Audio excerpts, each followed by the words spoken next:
Alex Eala is about to walk into Arthur Ashe Stadium for a matchup that technically does not count toward her ranking, her season record, or her US Open campaign, but emotionally, it could mean much more.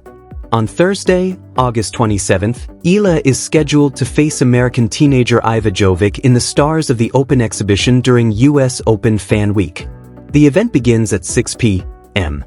and the official US Open lineup places Eala and Jovic in the third of 4 one-set matches.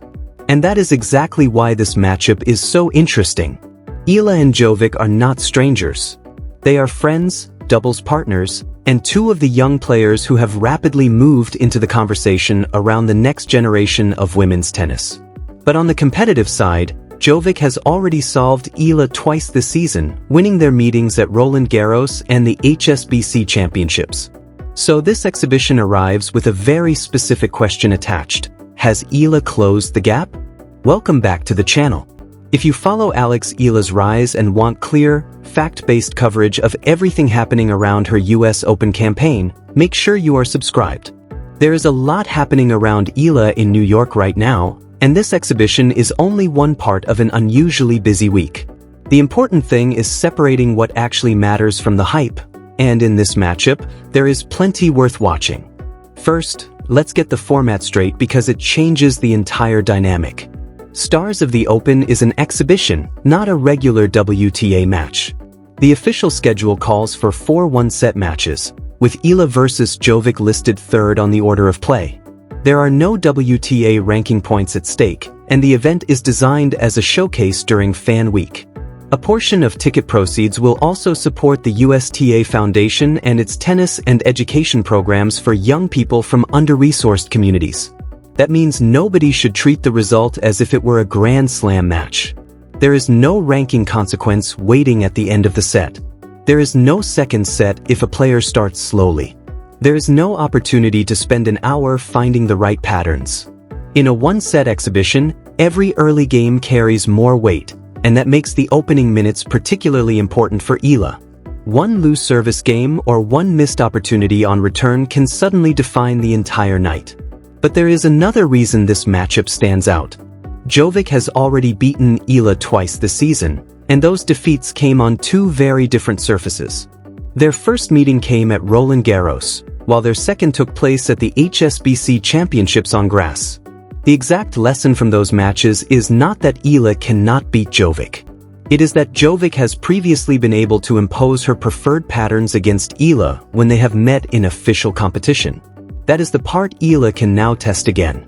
The friendship between them adds another layer without turning this into some manufactured rivalry. Eala and Jovic have spent time together away from singles competition, and they have also shared a doubles court. That familiarity can make an opponent easier to read, but it can also make the tactical battle more complicated. Each player already knows many of the other's habits, tendencies, and favorite patterns. The advantage may come down to who can introduce something unexpected first. And for Eala, the timing is fascinating. She is not arriving in New York as the same player who lost those earlier matches. Her 2026 season has already taken a major step forward. She won her maiden WTA singles title in Washington, made history as a Filipino tennis player, and then carried that momentum into the North American hardcourt swing. She also reached the 4th round at Wimbledon after producing one of the biggest wins of her career against defending champion Iga Swiatek. That Wimbledon result is important because it demonstrated something beyond one upset. Eala has repeatedly shown that her level can rise dramatically against elite opposition. She is no longer simply a promising young player hoping to announce herself. She has already defeated established stars on major stages, and she has climbed into the upper portion of the WTA rankings as a result. By August, she was being discussed around the US Open as a player capable of making a serious run. The hardcourt results only strengthened that argument. Eala entered Cincinnati as the number 17 seed after her breakthrough Washington title, and her overall ranking continued to rise.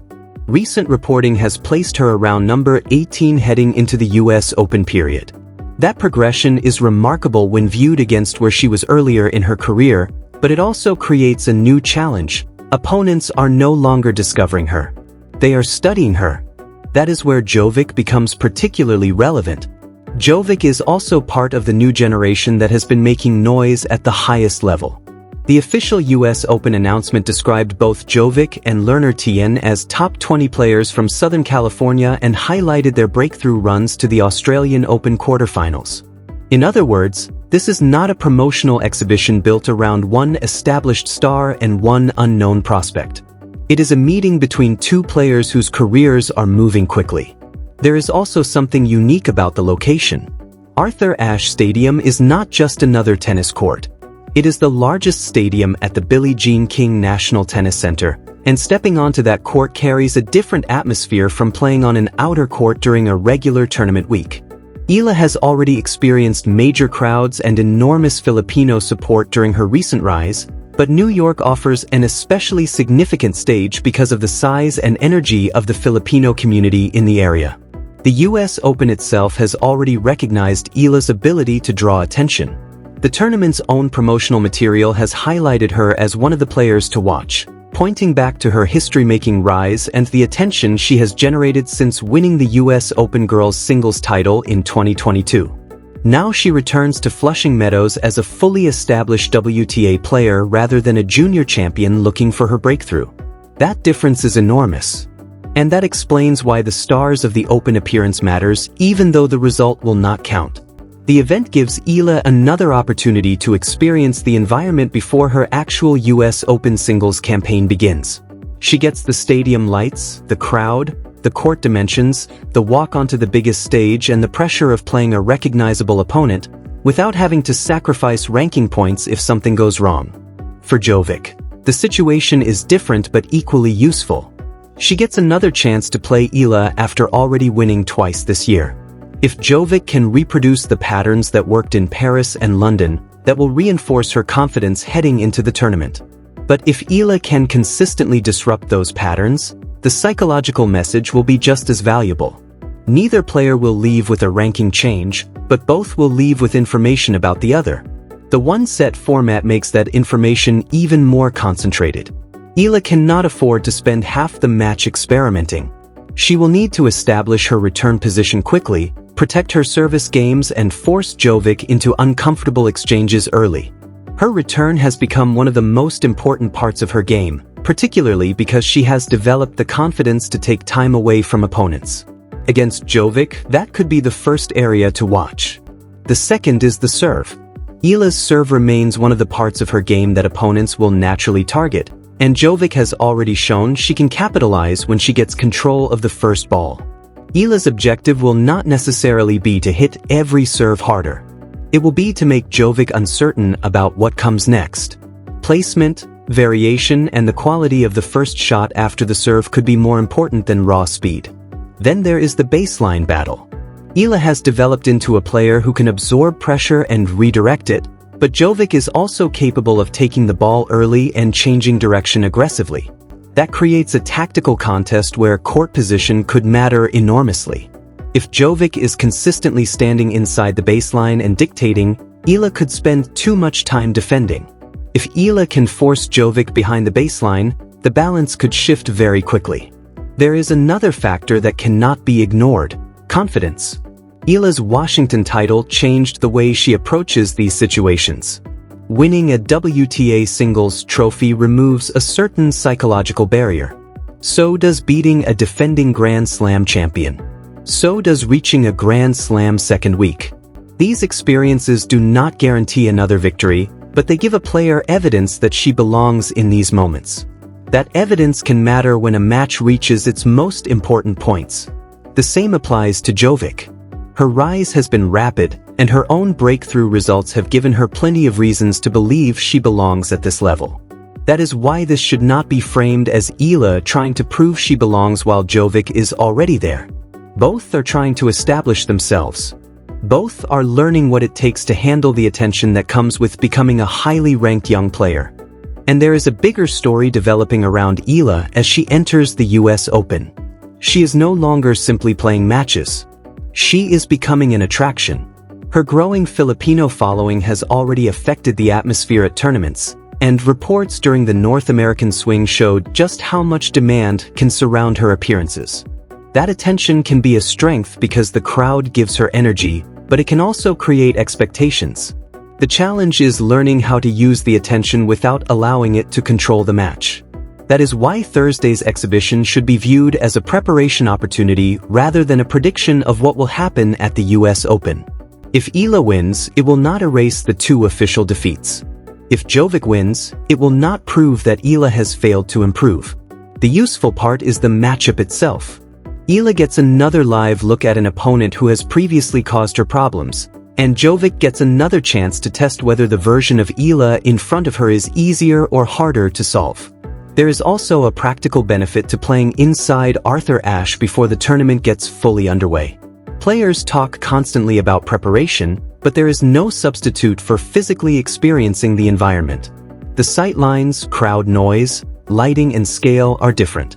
Eala can take that information into the real tournament. When she eventually walks onto the court for her first official US Open match, the stadium will not feel completely unfamiliar if she has already played under those lights. The timing is especially important because Eala's US Open campaign is expected to be busy. She has been involved in more than one event around Fan Week, adding to a schedule that already includes a demanding summer of singles. Her appearance in Stars of the Open is therefore both an opportunity and something that has to be managed carefully. The goal is not simply to win an exhibition. The goal is to arrive at the actual Grand Slam healthy, confident and ready to compete. That distinction becomes critical after Cincinnati. Eala's run there ended with a 3-set defeat to Amanda Anisimova after Eala had taken the opening set. It was another example of how close the margins can be at this level. Instead of seeing that loss as a setback that defines her form, the more useful interpretation is that she was competing deep into matches against high-level opponents during an extremely demanding stretch of the calendar. The next step is recovery, preparation, and making the lessons useful. And now comes Jovic.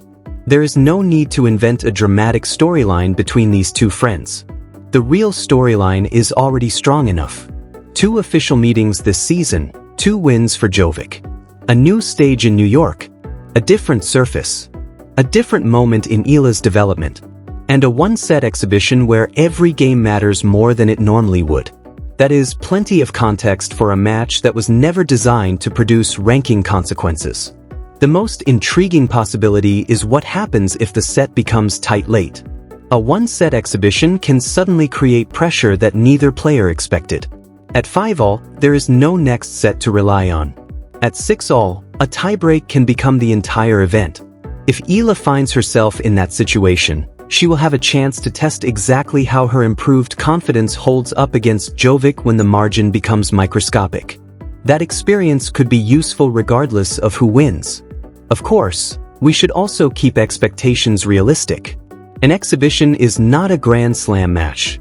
Players may experiment. The intensity can change depending on the score. Coaches may use it differently from a tour match, and the emotional environment is completely different. So the correct takeaway should never be, whoever wins this will win the US Open. That would be reading far too much into one set.